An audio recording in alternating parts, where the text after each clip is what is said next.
¿Cómo andas, Ale? Hola, ¿cómo estás? ¿Cómo andas? Las vi anoche en el teatro, pero no alcancé a saludar. Estaban en Estrella. No, había mucha gente.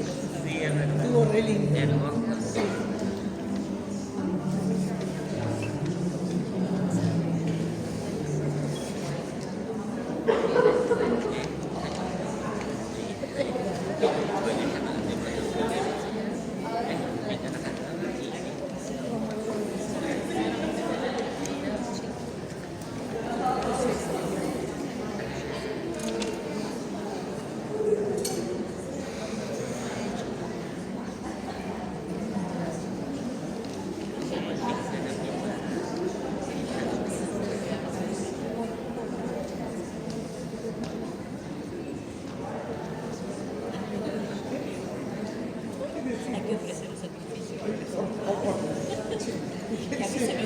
Bienvenidos al segundo día del 41º encuentro enterriano de teatro.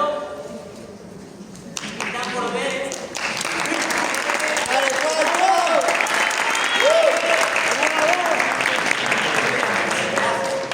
Están por ver dónde nace la crueldad de Experiencia Kamikaze Teatro. Somos de Gualeguaychú. Esta es nuestra 16ª función. Contentos, orgullosos de poder compartirla acá con todos ustedes. Les recomendamos silenciar los celulares y si van a sacar fotos que sean sin flash. Desde ya, muchísimas gracias y que disfruten de la función.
griega y una diplomatura en tarot de Marsella. Muy bien, comencemos. Hoy compartiremos un espacio de pensamiento multifacético y descontracturado, donde nos sumergiremos en un tema que nos conecta profundamente con el desarrollo de la vida humana: los procesos de domesticación en la naturaleza versus la dominación y la evolución de las sociedades en vía de extinción. Primero, distingamos naturaleza de cultura.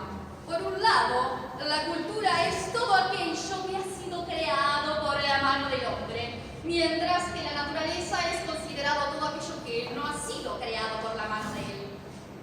Sin embargo, algunos autores postulan que la naturaleza es un sistema de signos que nos habla de la creación.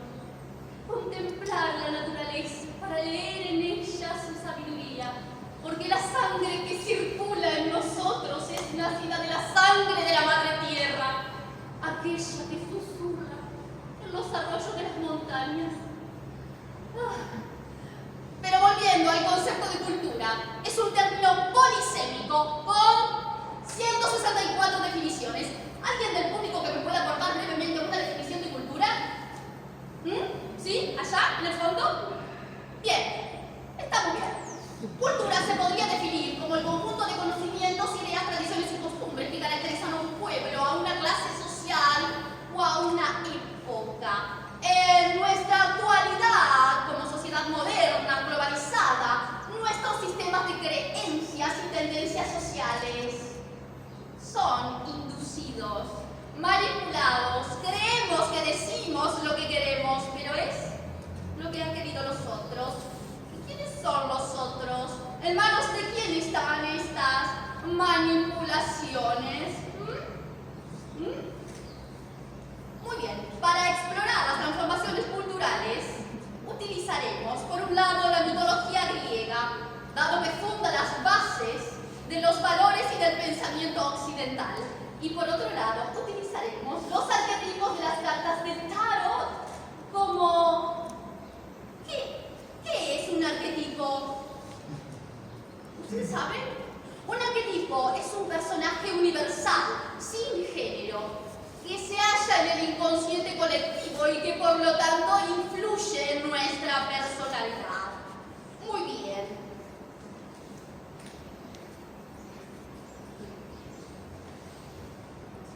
Podemos comprender que en nuestra actualidad, como sociedad moderna y globalizada, hay prácticas culturales que no nos benefician. Podemos comprender que hay prácticas culturales que se podrían considerar crueles. Bueno, muy bien. Ahora seguiremos con... Bien, por ahí.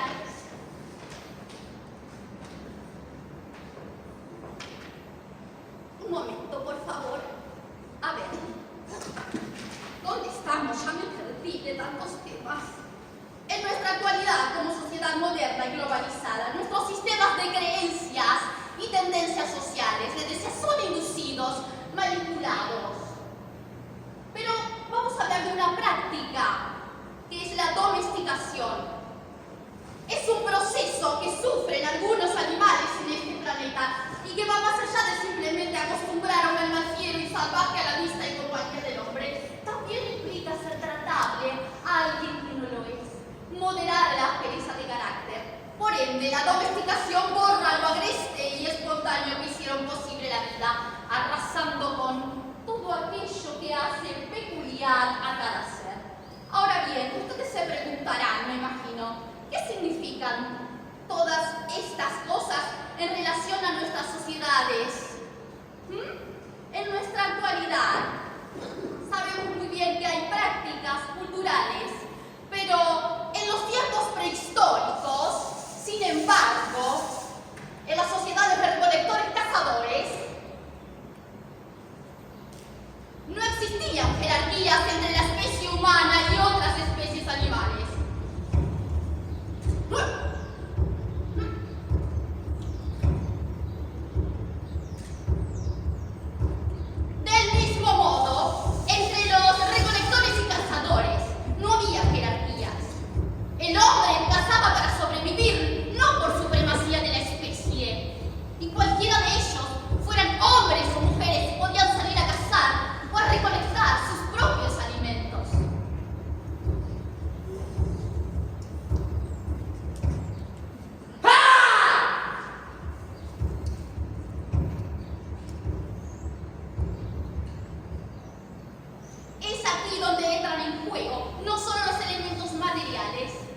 sino también los simbólicos, las ideas y las creencias colectivas, lo que llamamos ideología. Una ideología es un sistema de creencias que opera como una narrativa, que domestica a través de su lógica sistémica estandarizadora. Se cristaliza como un mapa de la memoria y a su vez se expande como un virus, transparente y mimetizante. Así que nadie la ve, nadie la siente, nadie la toca, pero todos hablan por su boca.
pasa a representar abusos, perdón, pasa a representar exceso de control y despotismo. Como les decía, los aspectos de esos arquetipos forman parte de nuestras conductas sociales, de nuestro inconsciente colectivo. Podemos reconocer que hay prácticas culturales que no nos benefician, que se podrían considerar crueles. Creo que todos podemos mencionar un ejemplo de este arquetipo en nuestra actualidad social. ¿No creen?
Intervenir en favor de los mortales,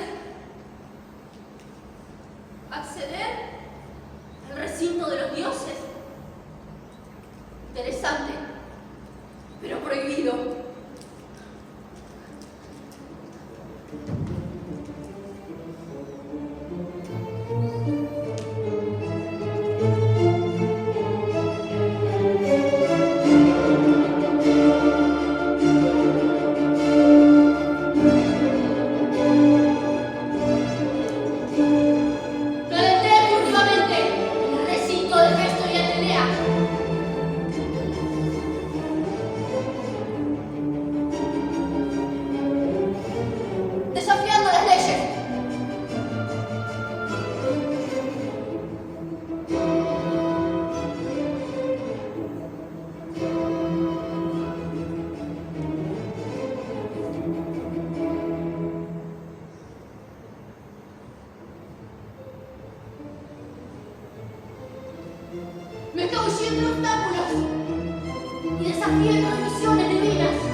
con unas cadenas indestructibles en lo alto de un precipicio, en las montañas del Cáucaso. Un águila bajaba cada día a devorar su hígado y cada noche su hígado se regeneraba y la tortura se perpetuaba. Imagínense lo que habrá sido eso. Prometeo desafió las leyes y robó el fuego de los dioses para dárselos a la humanidad, sabiendo muy bien que podría sufrir un castigo por su atrevimiento. Representa el caos y la transgresión de las reglas, siendo la figura del defensor de los oprimidos ante la tiranía divina. A este arquetipo mitológico lo podemos vincular con nuestro arcano, el colgado, dado que significa un sacrificio voluntario para un bien mayor.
Una vez dentro,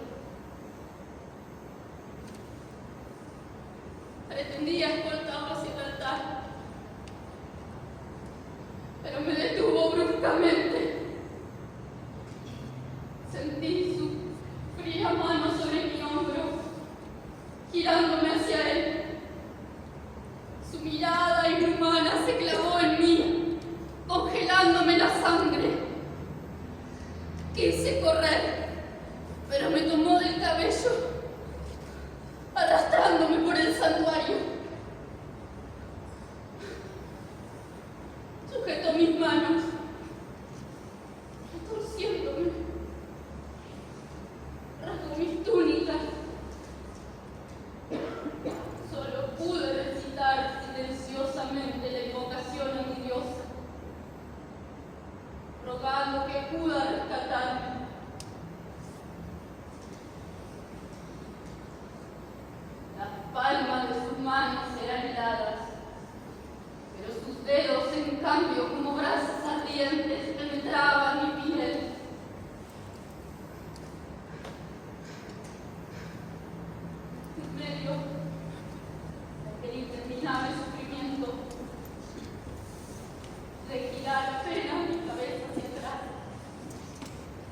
ver confusamente la silueta de mi diosa. Atenea, Atenea.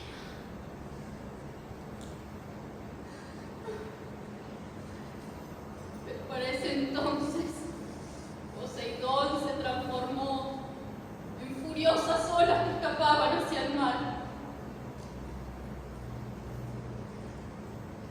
Atenea, por esta profanación me castigó cruelmente. Transformó mis cabellos en serpientes retorcidas y me otorgó la maldición de convertir en piedra a aquellos que me miraran a los ojos. Así fui condenada al exilio, temida y repudiada por todos. Siglos de soledad. Legiones han venido a matarme. Pero todos han quedado petrificados.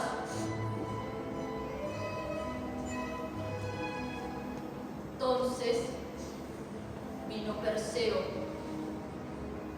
enviado por el rey Polidectes, con la misión de obtener mi cabeza como un trofeo. Sé que no soy más que un monstruo, pero ¿acaso no tengo derecho a vivir?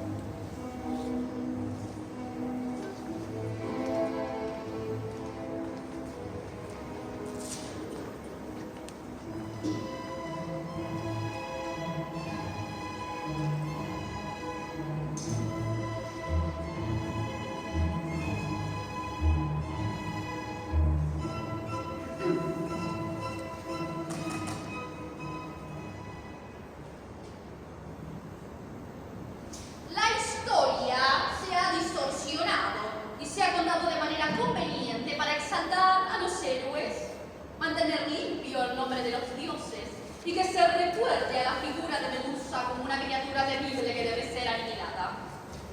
¿Se imaginan qué carta es? Claro que no. La justicia. En esta carta vemos como elemento central la figura de una mujer que sujeta una balanza y una espada, lo que simboliza los pensamientos ordenados. En algunas versiones, tras esa dama, aparece un caballero montado en su corcel, lo que representa la fuerza necesaria para defender el honor y la justicia. Cuando esta carta aparece invertida, su significado cambia y pasa a representar falsas acusaciones, abusos e intolerancia.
viaje hacia las profundidades de mi reino.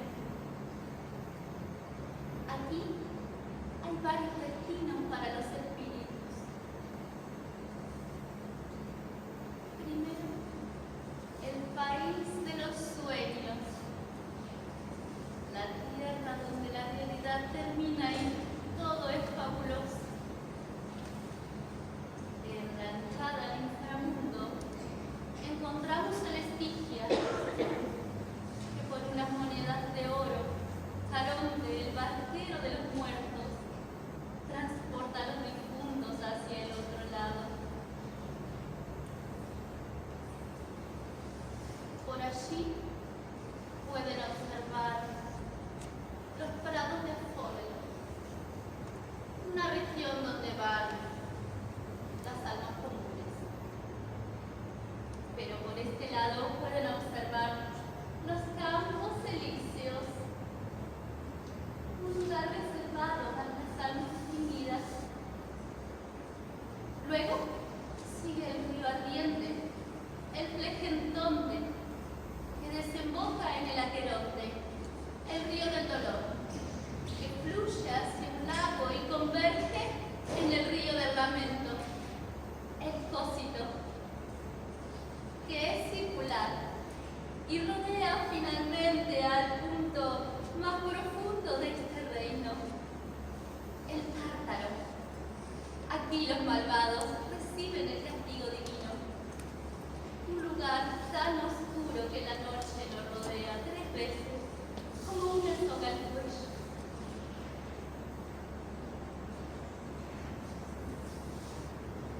Pero en la superficie, la tristeza de mi madre ha secado la tierra. Fui arrancada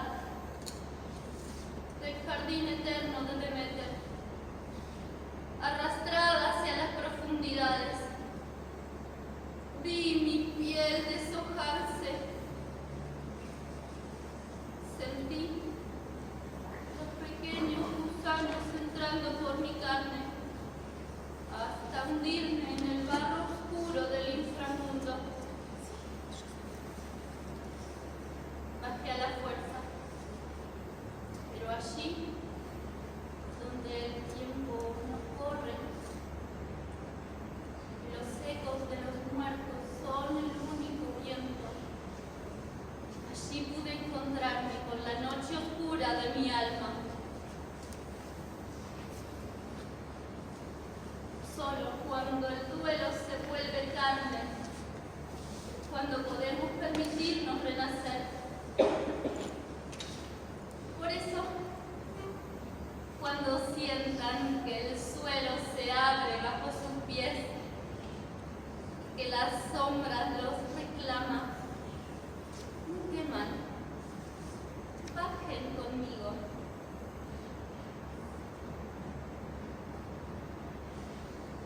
Algo muere ahora.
muchacha regrese con su madre.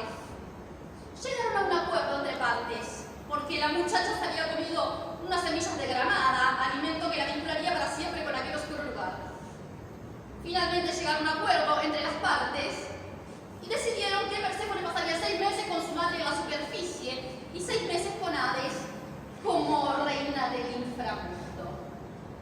Este mito nos habla de las energías cíclicas de la naturaleza femenina.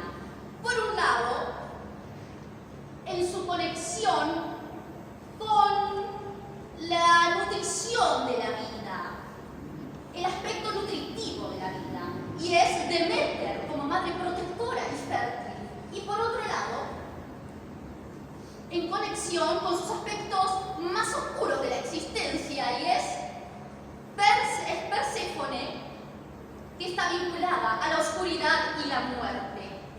¿Se dan cuenta? Este mito lo podemos vincular también como metáfora de los ciclos naturales. El cambio de la materia es inherente a la materia misma y es la forma en la que se expresa la naturaleza en sí. ¿Me siguen? Aquí vamos a abrir un paréntesis en los referentes mitológicos. ¿Sí? Vamos a abrir un paréntesis en los referentes mitológicos y vamos a sumar estudios biológicos en el análisis de las transformaciones culturales. ¿Sí? En el interior del tejido de una oruga hay un grupo de células llamadas células imaginativas. Resuenan en una frecuencia distinta a las otras células de la oruga, por lo que el sistema inmunitario del gusano piensa que son enemigos e intentará destruirlas. Pero las nuevas células imaginativas siguen apareciendo y cada vez son más y más y más. De repente, el sistema inmunitario del gusano no puede destruirlas lo suficientemente rápido. ¡Retirada! Por lo que las nuevas células imaginativas siguen apareciendo y cada vez son más, hasta que se conectan entre ellas y forman una masa crítica que reconoce su misión. Es un giro inesperado, repentino, violento, que pone fin a una fase de la vida y modifica incluso aquellas ideas que se creían arraigadas. ¿Sí? ¿Me siguen? Metamorfosis, Perséfone. ¡Vamos! No, porque la veo medio perdida. Hasta aquí llegamos. Ahora bien, yo sé que es mucha información, pero déjenme decirles que todo esto tiene un final que ya verán. Ahora bien, desde una perspectiva antropológica, cierro paréntesis, desde una perspectiva antropológica, sumaremos estudios de comportamientos sociales en otras especies, como lo son nuestros parientes más cercanos, otros primates. Otros primates. Durante 30 años, un grupo de científicos se dedicó a estudiar las colonias de monos que habitaban en diferentes islas, separadas entre sí, en las inmediaciones de las costas de Japón, a fin de hacer que los monos descendieran de los árboles para poder estudiar de cerca. Los investigadores que hacían solían arrojar boniatos, entiéndase batata, por favor, en la playa a modo de cebo.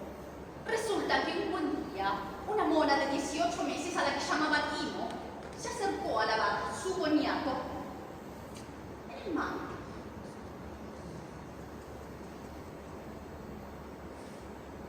Supongo que sabía mejor, limpio de arena o de pesticidas, o que quizás adquiría un ligero gusto salado que le resultaba agradable al paladar. Imo enseñó a hacer esto a sus compañeros de juegos, a su madre, y ellos se los enseñaron a las suyas, y paulatinamente fueron cada vez más, y luego todos los monos que acudían al mar a lavar su boniato. Les voy a pedir, por favor, a todos los presentes, sí, a los de allá al fondo también, a todos los presentes, que imitemos esta acción colectiva de Imo.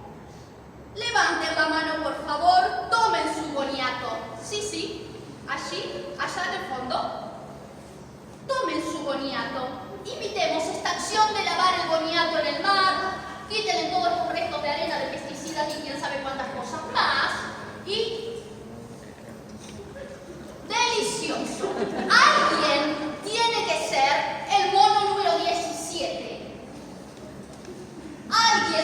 ser el mono número 23. Alguien tiene que ser el mono número 99. Hasta que llegue el momento del mono número 100. Y nunca se sabe a qué distancia se encuentra el 70º mono hasta que de repente ya está allí. La historia no termina aquí. Los científicos notaron que en otras colonias de monos que nunca habían tenido contacto con los monos de la primera isla, habían comenzado a lavar sus boniatos también en el mar. ¿Se dan cuenta? Monos que nunca habían tenido contacto con los monos de la primera isla habían imitado esta acción. Y esto lo podemos vincular con uno de nuestros arcanos, claro que sí. El mundo, que significa la unión total, la máxima plenitud que sentimos cuando somos uno con el entorno. Es una carta muy auspiciosa cuando sale derecho, ya que significa el final feliz de un proceso. Nos dice que la felicidad plena es también retribuir lo aprendido, lo ganado, convertir el mundo en un jardín donde cada peculiaridad es un pétalo que hay que cuidar.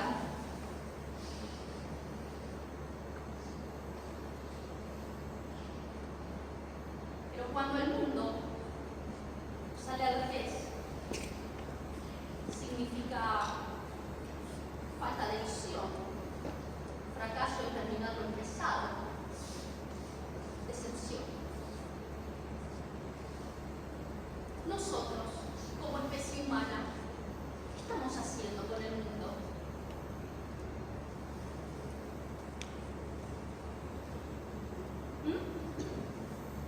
¿Somos una especie en peligro de extinguirlo todo? ¿De dónde nace la crueldad? La crueldad no es solo el ejercicio malvado sobre el otro, sino también la indiferencia ante el sufrimiento ajeno.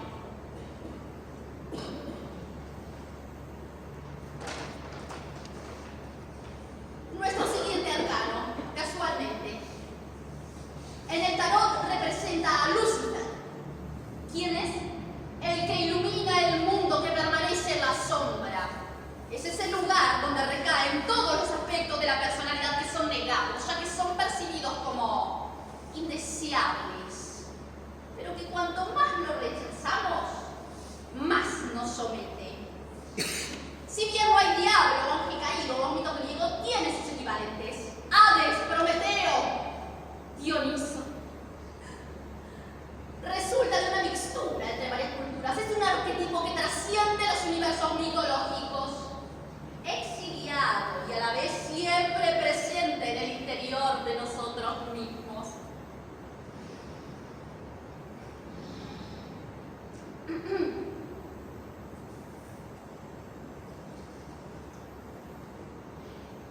¿Qué ocurriría si una noche un demonio se deslizara furtivamente en la más oscura de tus soledades y te dijese: esta vida, tal y como la vives ahora, deberás vivirla aún otra vez?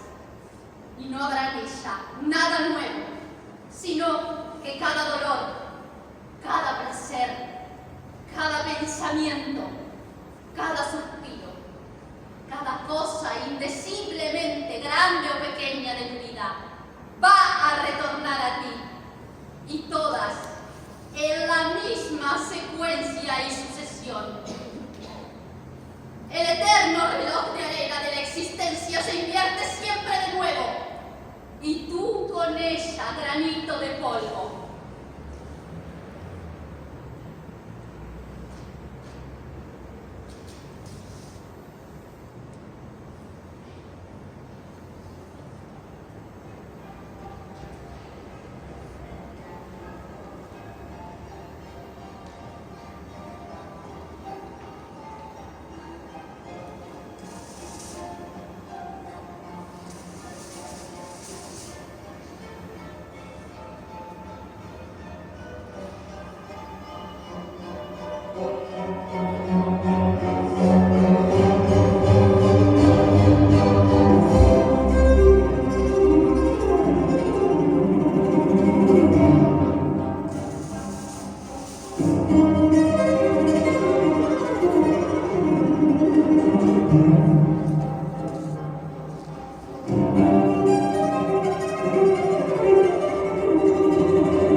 encontré el camino de mi propio poder.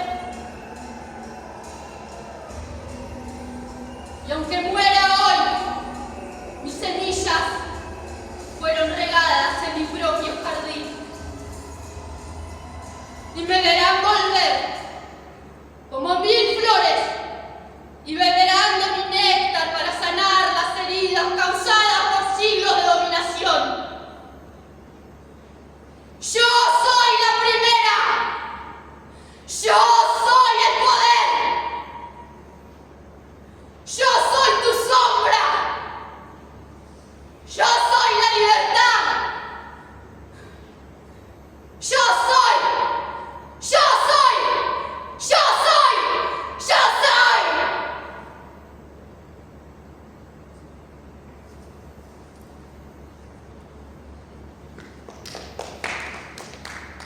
Disculpen. Enseguida continuamos. Debe ser Cali. No es Cali. Debe ser Calipso. ¿No es Calipso? Debe ser Inara. ¿Es Inara? No es Calipso. No es Inara. ¿Quién es?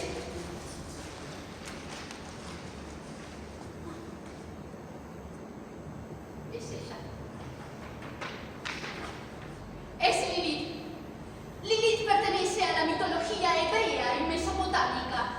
Si bien no se la menciona en los textos oficiales, se cree que Lilith es la primera esposa de Adán, antes que Eva. Se dice que después de su expulsión fue a caer al Mar Rojo, lugar que estaba infestado de demonios y que allí se unió a Lucifer para dar a luz a una estirpe de seres demoníacos. Dios se apiadó de ella y mandó en su búsqueda a unos ángeles para que Lilith regrese al paraíso. Y Lilith se negó a volver. Y Dios la condenó y la castigó a que 100 de sus hijos murieran cada día hasta el fin de los tiempos. En la mitología hebrea se la considera la esposa del diablo y se le atribuye un papel importante en la creación del mundo. Y en la mitología mesopotámica está asociada a la diosa Ishtar, que posee poderes de transformación. Es un personaje complejo, multifacético, que ha evolucionado a lo largo de la historia y que ha sido interpretado de diferentes maneras por las distintas culturas y tradiciones. En nuestra actualidad, Lilith es símbolo de independencia, feminismo y libertad sexual. Y la podemos vincular con uno de nuestros arcanos. Arcano mayor. La luna. La luna, que ilumina el camino hacia la conciencia superior, es la dualidad de la domesticación frente a lo salvaje. En su reverso tenemos a la luna negra, que ilustra lo más primitivo, ancestral y salvaje que habita en cada mujer. Es ese estado de conexión suprema con su cuerpo, sus emociones reprimidas y su intuición. Muy bien, teniendo en cuenta todo este recorrido por nuestras sociedades, cabe preguntarse, en retrospectiva, ¿cuán domesticados estamos? Sabemos muy bien que el hombre ha domesticado plantas y animales en beneficio propio, sin darse cuenta que se estaba domesticando a sí mismo. Del mismo modo, los primeros estados crearon formas de control social, como la esclavitud o la servidumbre, como formas de garantizar una población productiva que sostenga las jerarquías. Podemos decir que la domesticación es una forma de dominación que coarta nuestra peculiaridad, es decir, un acto de crueldad. ¿Qué piensan?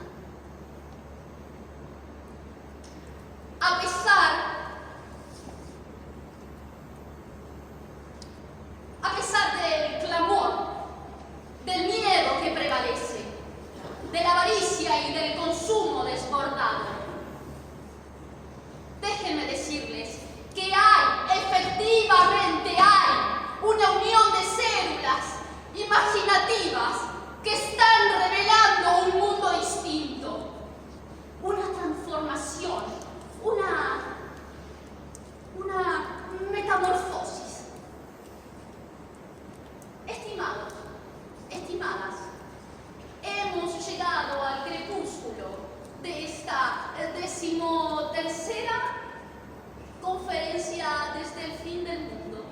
mismas debemos despedirnos.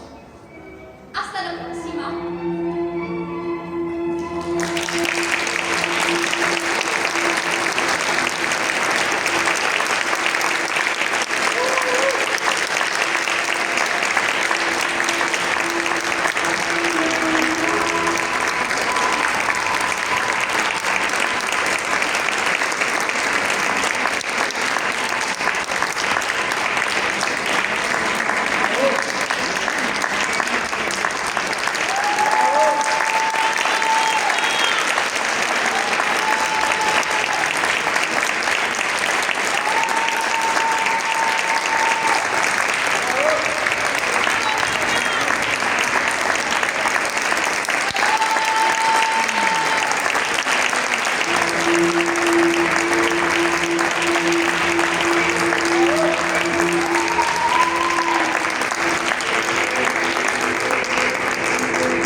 Mañana vamos.